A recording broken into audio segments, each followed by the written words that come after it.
304 ईसा पूर्व में जन्मा एक राजकुमार, जिसके समकक्ष तुलना करने वाला उस समय धरती पर कोई नहीं था, यहाँ तक कि विश्व विजेता सिकंदर भी नहीं।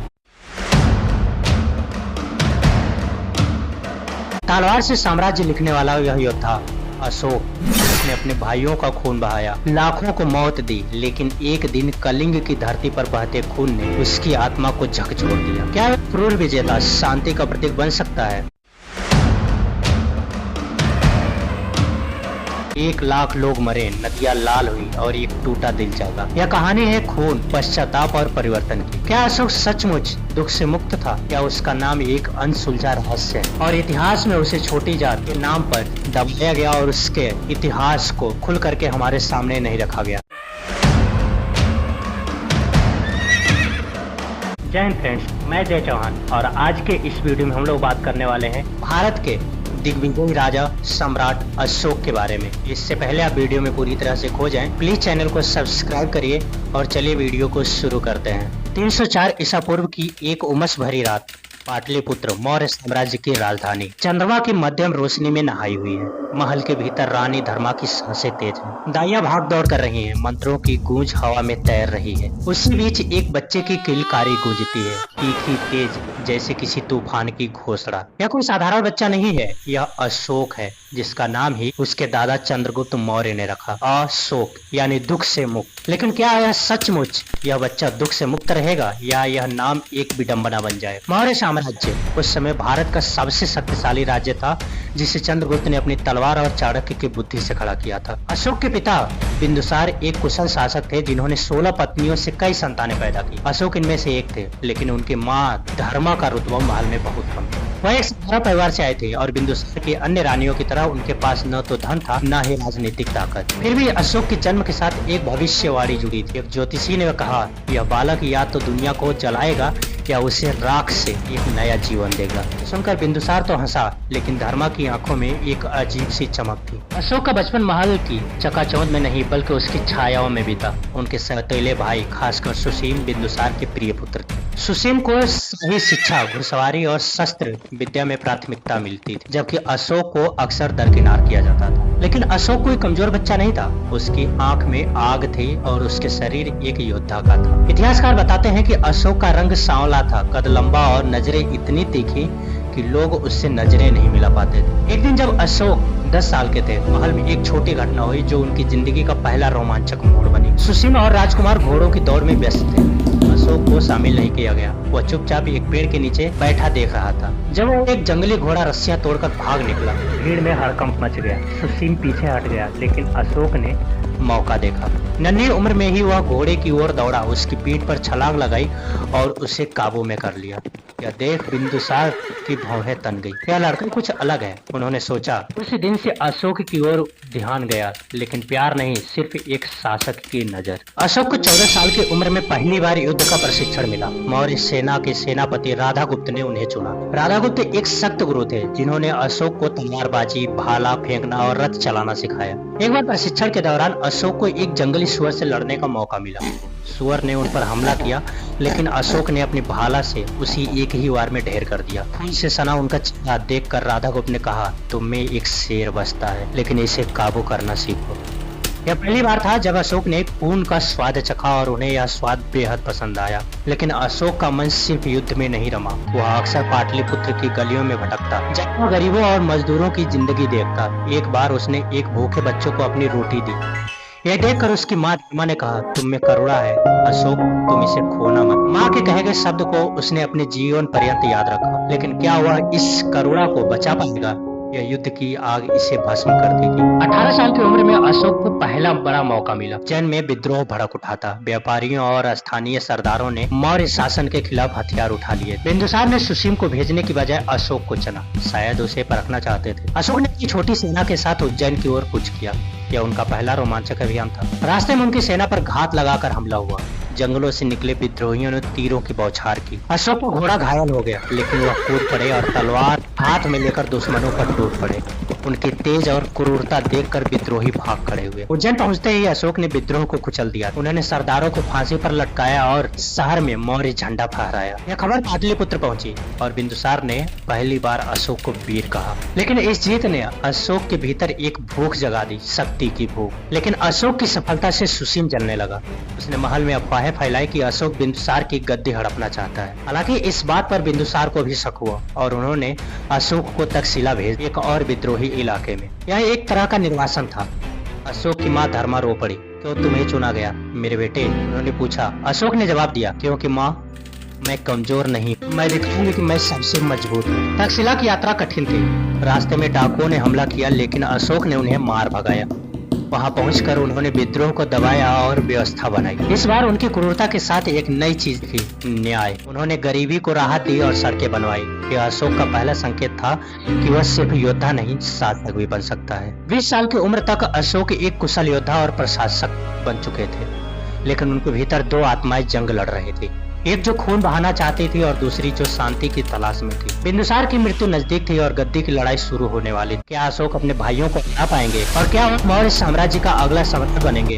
यह कहानी अभी शुरू हुई है। 273 ईसा पूर्व की एक सर्द सुबह पाटलिपुत्र का महल उदास छाया में डूबा हुआ था। सम्राट बिंदुसार की सांसें धीमी पड़ रही थी। उनके चारों ओर रानियां, राजकुमार और मंत्री खड़े थे, लेकिन हवा में सिर्फ मौन नहीं, एक आने वाली तूफानी जंग की गंध थी। बिंदुसार की आंखें बंद हुई और उनके साथ ही मौर्य साम्राज्य का एक युग खत्म हुआ। लेकिन यह अंत नहीं, एक नई शुरुआत थी। एक ऐसी शुरुआत जो खून से लिखी जाएगी। अशोक अब 31 साल का युवा तक्षशिला से लौट चुका था। उसकी आंखों में शक्ति की भूख साफ दिखाई देती थी। क्या वह गद्दी हासिल कर पाएगा या उसके भाई उसकी राहों में कांटे बिछा देंगे? बिंदुसार की मृत्यु के साथ ही मौर्य दरबार में हलचल मच गई। उनका सबसे बड़ा बेटा सुशील खुद को अगला सम्राट मानता था। वह पाटलिपुत्र में था, सेना और मंत्रियों का समर्थन उसके पास था। लेकिन अशोक कोई साधारण दावेदार नहीं था। तक्षशिला में उसने न सिर्फ विद्रोह को दबाया, बल्कि वहां की सेना को अपनी वफादारी में बांध लिया था। इतिहासकार बताते हैं कि बिंदुसार की मृत्यु के बाद 4 साल तक गद्दी की लड़ाई चली और यह कोई शांतिपूर्ण सत्ता हस्तांतरण नहीं था। यह एक भयंकर खूनी संघर्ष था। अशोक का पहला कदम तेज और निर्मम था। वह तक्षशिला से अपनी सेना के साथ पाटलिपुत्र की ओर बढ़ा।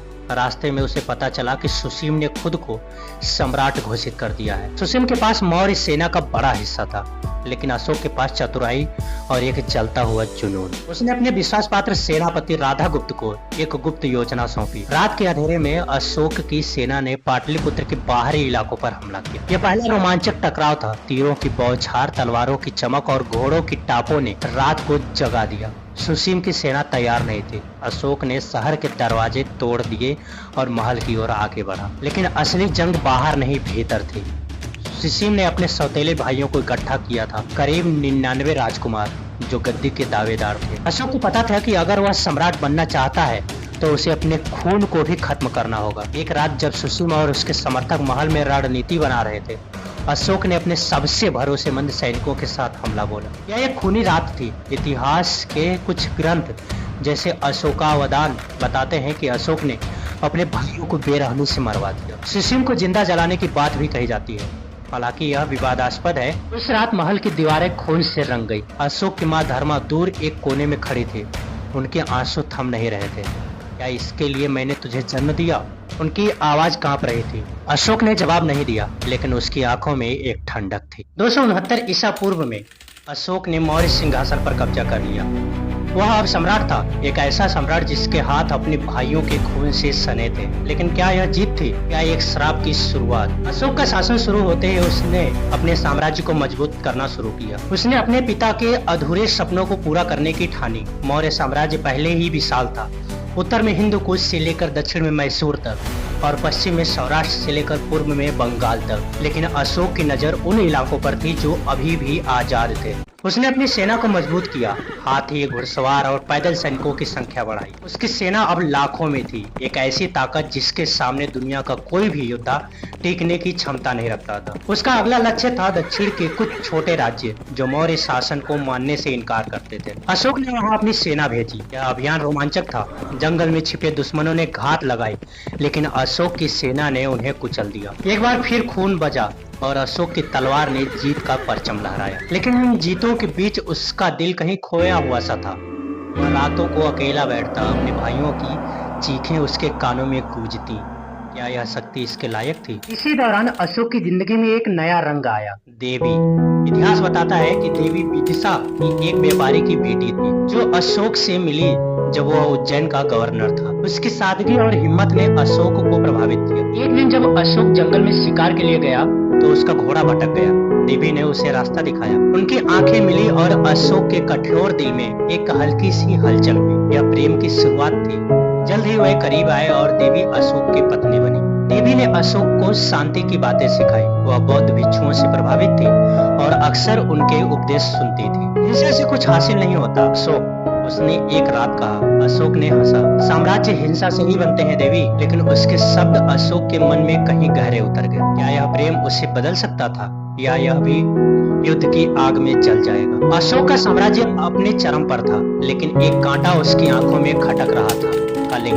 यह पूर्वी तट का एक छोटा लेकिन गर्वीला राज्य था जो मौर्य शासन को नहीं मानता था। कलिंग के पास एक मजबूत सेना थी और उसका बंदरगाह व्यापार का केंद्र था। अशोक को यह बर्दाश्त नहीं हुआ। उसने फैसला किया कि कलिंग को जीतना होगा। 261 ईसा पूर्व में अशोक ने अपनी सबसे बड़ी सेना इकट्ठा की। लाखों सैनिक, सैकड़ों हाथी और अनगिनत रथ तैयार किए। यह एक रोमांचक तैयारी थी। सेना ने पाटलिपुत्र से कूच किया और हवा में युद्ध की गंध फैल गई। अशोक के दिल में उत्साह था, लेकिन कहीं गहरे एक अजीब बेचैनी भी। देवी ने उसे रोकने की कोशिश की। इस युद्ध की क्या जरूरत है, उसने पूछा। अशोक ने जवाब दिया, यह मेरी आखिरी जंग होगी देवी, इसके बाद शांति होगी। लेकिन क्या सचमुच शांति होगी या यह युद्ध उसे हमेशा के लिए बदल देगा? सेना कलिंग की सीमा पर पहुंची। सामने दया नदी बह रही थी और उस पार कलिंग के योद्धा तैयार थे। 261 ईसा पूर्व का एक भोर, पूर्वी भारत में मैदानों पर सूरज उग रहा, लेकिन उसकी किरणें आज धरती पर नहीं, एक आने वाली तबाही पर पड़ रही थी। अशोक, मौर्य साम्राज्य का सम्राट, अपनी विशाल सेना के साथ कलिंग की सीमा पर खड़ा था। उसकी आंखों में विजय की चमक थी, हाथों में तलवार चमक रही थी और सामने दया नदी शांत बह रही थी और उस पार कलिंग के योद्धा अपनी आखिरी सांस तक लड़ने को तैयार थे। यह कोई साधारण युद्ध नहीं था, यह वह जंग था जो अशोक को हमेशा के लिए बदल दे। एक ऐसा युद्ध जो खून से शुरू होगा और आत्मा के जागरण पर खत्म होगा। अशोक की सेना अब तक की सबसे बड़ी थी। लाखों सैनिक, सैकड़ों युद्ध के हाथी और अनगिनत रथों के साथ वह एक तूफान की तरह आगे बढ़ा। कलिंग एक छोटा सा राज्य था, लेकिन उसका गर्व और उसकी सेना की हिम्मत अशोक के सामने चुनौती बनकर खड़ी। इतिहासकार बताते हैं कि कलिंग के पास करीब 60,000 सैनिक थे, जबकि अशोक की सेना इससे कई गुना बड़ी थी। फिर भी कलिंग के लोग पीछे हटने को तैयार नहीं थे। उनके पास अपना सम्मान था, अपनी आजादी थी और उसे बचाने की आखिरी उम्मीद। अशोक ने अपनी सेना को हुंकार दी, आगे बढ़ो, और युद्ध शुरू हो गया। यह एक रोमांचक और भयानक दृश्य था। सबसे पहले मौर्य घुड़सवारों ने हमला बोला, जो कलिंग की अग्रिम पंक्ति को तहस नहस कर गए। तीरों की बौछार ने आकाश को ढक लिया जैसे बादल बरस रहे हो। फिर आए युद्ध के हाथी, विशाल, क्रूर और अजेय। उन्होंने कलिंग के सैनिकों को कुचलना शुरू किया। हाथियों के पैरों तले धरती कांप रही थी और उनके सींगों पर लटकती लाशें हवा में झूल रही थी। कलिंग के योद्धा हारे नहीं, उन्होंने जवाबी हमला किया। उनके भाले मौर्य सैनिकों के सीने में उतर जाते और उनकी तलवारें चमकती रहती। एक क्षण ऐसा आया जब कलिंग के सेनापति ने अशोक के रथ पर हमला बोला। यह एक रोमांचक टकराव था। अशोक ने अपनी तलवार से उसका सर काट दिया और खून की फुहार उसके चेहरे पर छिड़क गई। वह हंसा, लेकिन उसकी हंसी के बीच एक अजीब खोखलापन था। युद्ध दिन भर चला। सूरज ढलते ढलते मैदान लाशों से फट गया। इतिहास के अनुसार इस युद्ध में 1 लाख से ज्यादा लोग मारे गए और 1.5 लाख लोगों को बंदी बनाया गया। दया नदी, जो सुबह शांत थी, अब खून से लाल हो चुकी थी। कलिंग हार चुका था। अशोक की तलवार ने एक बार फिर जीत का परचम लहराया, लेकिन यह जीत उसकी आखिरी हिंसक जीत थी। अब सूरज ढल चुका था। अशोक युद्ध के मैदान पर चल रहा था। उसके चारों ओर मौत का मंजर था।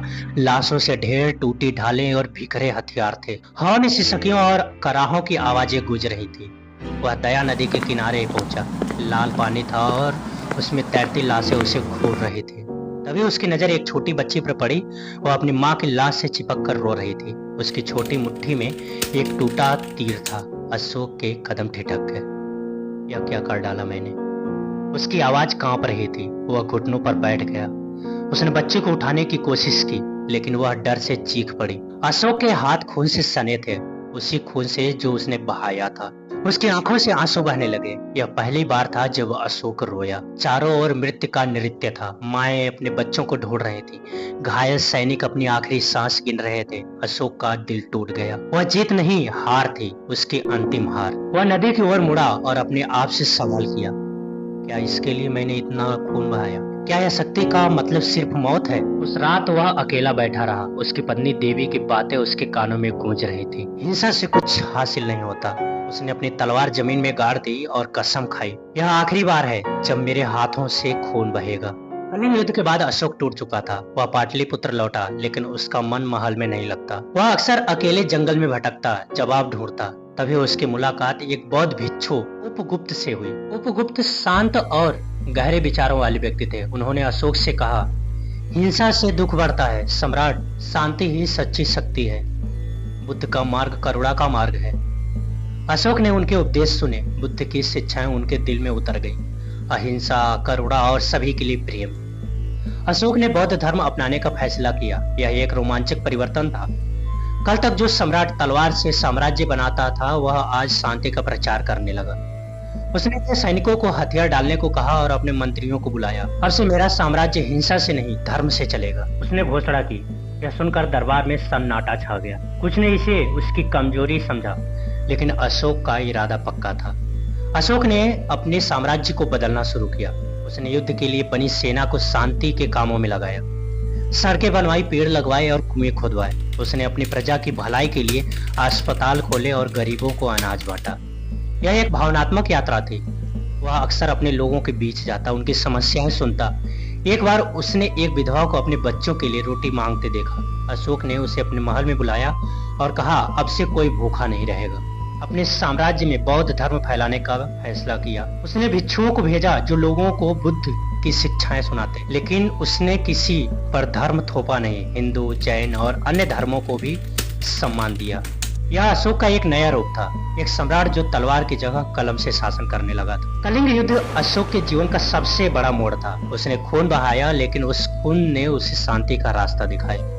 उसकी आत्मा जाग चुकी थी, लेकिन यह परिवर्तन अभी पूरा नहीं हुआ था। उसका साम्राज्य अब शांति का प्रतीक बन रहा था और उसकी नजर अब लोगों की भलाई और बौद्ध धर्म के प्रसार पर थी। क्या वह इस रास्ते पर चल पाएगा? क्या उसकी विरासत दुनिया को प्रेरित करेगी? हाँ, इतिहास बात का सदैव साक्षी रहेगा कि जो परिवर्तन कलिंग युद्ध के बाद अशोक में आया, वह सराहनीय था और एक हिसाब से इतिहास का सबसे सुंदरतम घटनाओं में से एक था। बाकी सम्राट अशोक के बारे में यह कहानी आपको कैसी लगी, उनका जीवन चरित्र आपको कैसा लगा, कमेंट में जरूर बताएं। मिलते हैं अगली वीडियो में, तब तक के लिए